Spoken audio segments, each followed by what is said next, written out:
those hips.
Hello everyone, hope everyone's had an amazing weekend and week so far.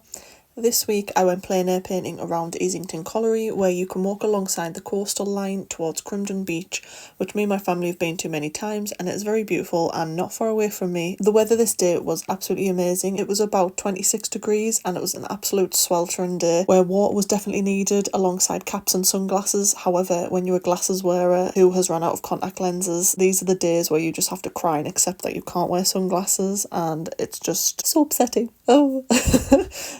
This is them days where I really would have enjoyed having sunglasses, but I just had to deal with a sun cap instead. The scenery was just absolutely amazing this day. Me and my mum got so many amazing photos and video footage of the ocean waves alongside the hilltops, and the amount of goldfinches that were around us singing was so cute.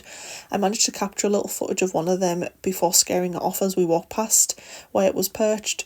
And also, while on the topic of birds, we were painting and we were sat amongst some grass near the cliff edge to paint, so we had the best view of the ocean. We had an amazing sight of a kestrel which was hovering beside us on our left hunting, and there was a couple of gentlemen in seats further down from us bird watching with binoculars, and they were also watching this kestrel. It did eventually dive and did actually catch something, which I know is a bit grim, but the patience these birds have is something to look up to in a sense, as it has to eat too. But while we were sketching and chilling for a good hour, this kestrel moved now and then, but pretty much spent that entire hour just hovering in different spots, waiting to obviously catch some form of prey, I'm assuming to eat or either take to its babies. I don't know when kestrels tend to really have their eggs, or when the eggs hatch, or when they are looking after young.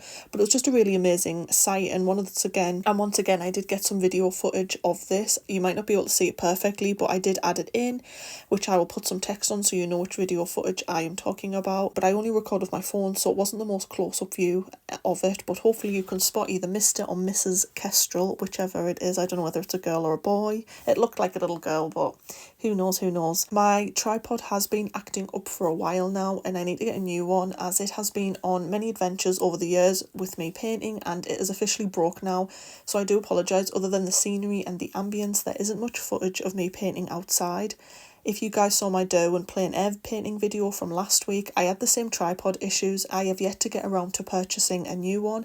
It simply wouldn't stand up, so I recorded little bits I sketched alongside the coastal cliffs, but with it being so hot and my tripod issues, I was a bit too tight to kind of hold my phone over the top of me while I was sketching the entire time. So I do apologise. Other than a little bit of sketching and scenery footage, I didn't really video much in terms of what I did art-wise. But when I do get home back into the comfort of my house, where I have my bigger tripod that attaches to my desk and just literally holds my camera above me, that is when you will see more of the painting and the artwork. Another reason I also couldn't do the actual painting part and even video any of that was I completely forgot paintbrushes, and I didn't even bring my travel paintbrushes that had water in with them, and I'd at this point drank all of my water because it was so warm, and we were on top of the cliff edge, so it was just, we were in the beeline basically of the sun and there was no shade whatsoever.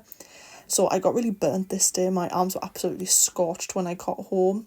I had to put lots of aloe vera on. So because I couldn't do any painting, because I didn't even have any equipment with me to paint with, because I was a silly Billy and forgot, I just kind of sunbathed as much as a pale person like me can, and I just kind of chilled and watched the Kestrel for a bit, and then I scribbled down a second sketch, and I kind of just chilled really while my mum finished her drawing, and I just really had like a nice time and just had a bit of a chill and just kind of, in a sense, meditated really. I kind of was just sitting there with my eyes closed, just listening to the ambience of the ocean and just the birds, and it was really nice other than getting sunburnt. I thought the sunburnt wasn't too bad when we got to the car, but once I got home on a night, my arms were on fire, so I did catch the sun really bad, and my mum did as well, and she doesn't really burn, but yes, we were both singed by the end of this day.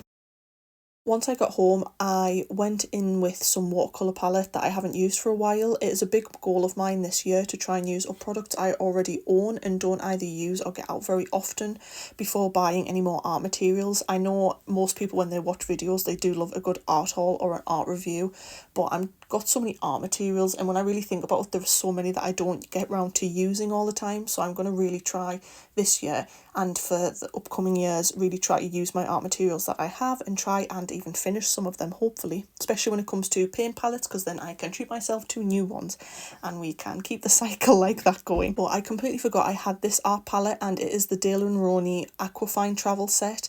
I got these to use for watercolour and plein air painting years back, and I did a review video which I will link down below.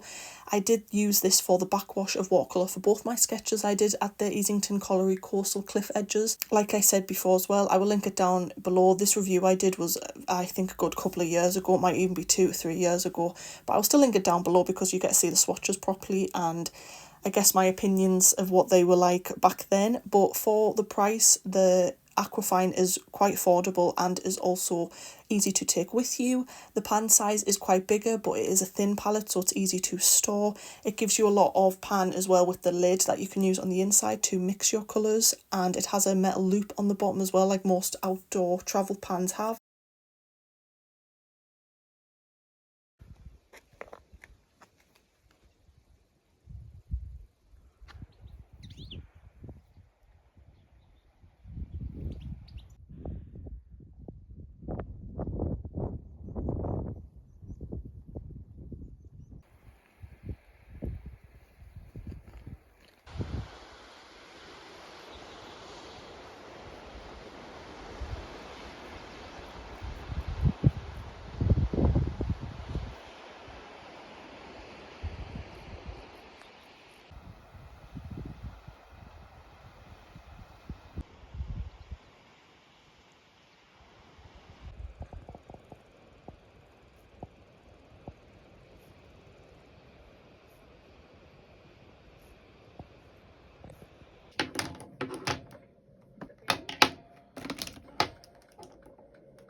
These past couple of weeks have been really busy, from my little sister's leaving of secondary school to her prom, to family members' birthdays, to plein air painting, and to prepping everything for my online shop once I open it, which I'm so excited about, and just everything else that has happened in the year. It has been really busy so far, and I still in a way can't wait to see what the rest of the year brings me, and also all you guys, because I like to be optimistic and happy for everyone else too. Hopefully there is a lot of gifts and surprises ahead in the rest of the year for everyone. But one positive out of all this is I do finally have some art prints sorted, and they have been delivered yesterday. They came out and they were really lovely. I will not be showing yet just because I have an idea for a video, and I'm in the process of getting other stock of other products which I can't wait to show you when they come out. But if you guys do think you would be interested in a video later in the month to August time on what I've been doing behind the scenes for my online shop, feel free to comment down below if you would be intrigued into seeing whether that would be seeing process of how I've been getting products, what products I've been going for, how I've been trying to design them, print them, or just simply seeing the different products once I physically have them and just show you them, what I'm going to use for my online shop. Or if you'd be more interested in the making of an online shop, as I love everyone's opinions and comments, so feel free to comment down below what type of videos you guys would be interested in, or if you guys wouldn't be interested in those kinds of videos at all and would rather just me doing my painting videos, feel free to mention that down below as well, as I do not mind. I like making any type of video. But without further ado, today's video is just a short look around Easington Colliery Coastal Walkway. and along the cliff edges. I do hope you all enjoyed the views, the scenery, the ambience, the ocean sounds. I tried to leave as much of this original sound into the video footage around the beach that I could and around the coastal cliffs, but some of it I did have to cut out because me and my mum were absolutely just muttering over a lot of it.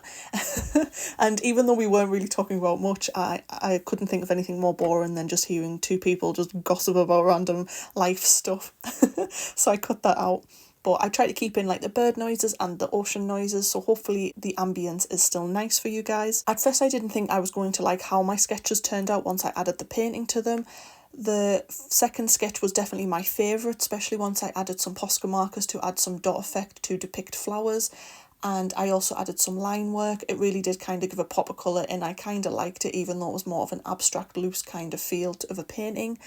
The first sketch turned out fine as well. I used some colours that were a bit too bold, like I could have went way lighter with the cliff edges as it was in the distance, so really anything that's in the distance on paintings or photos is usually paler than what's in the foreground.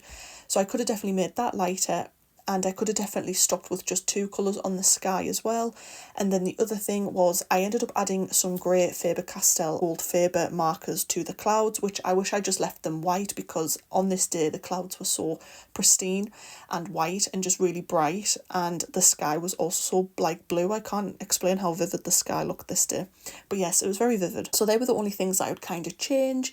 And I definitely would have done a lighter wash on the grass area for the second sketch as well with the watercolours, but we live and we learn, and it's absolutely fine. But I think this will be the last video for these types of more loose / abstract scenery sketches for a couple of videos. For all I love plein air painting, and for all I've been really enjoying doing this style of like more loose based sketches, I have definitely been craving this upcoming week to be able to do some birds, which I have been wanting to paint for a while, and there's a marine animal and also a jungle animal which I've been really wanting to draw up and paint, and it's for a product idea as well, and I just can't wait to share it with everybody. So I definitely think I'll be focusing on those for the next upcoming videos, and then hopefully I will do some more plein air painting videos later in August to September time. But I hope everyone has had a lovely time, and I can't wait to see you all in next week's video. Feel free, if you have enjoyed, to give a like and a subscribe if you're not already. It really does mean a lot, and it helps the channel out a bunch. I can't wait to read all your lovely comments, guys, and until next time everyone, I hope you all have a lovely rest of your week and have fun creating. Bye.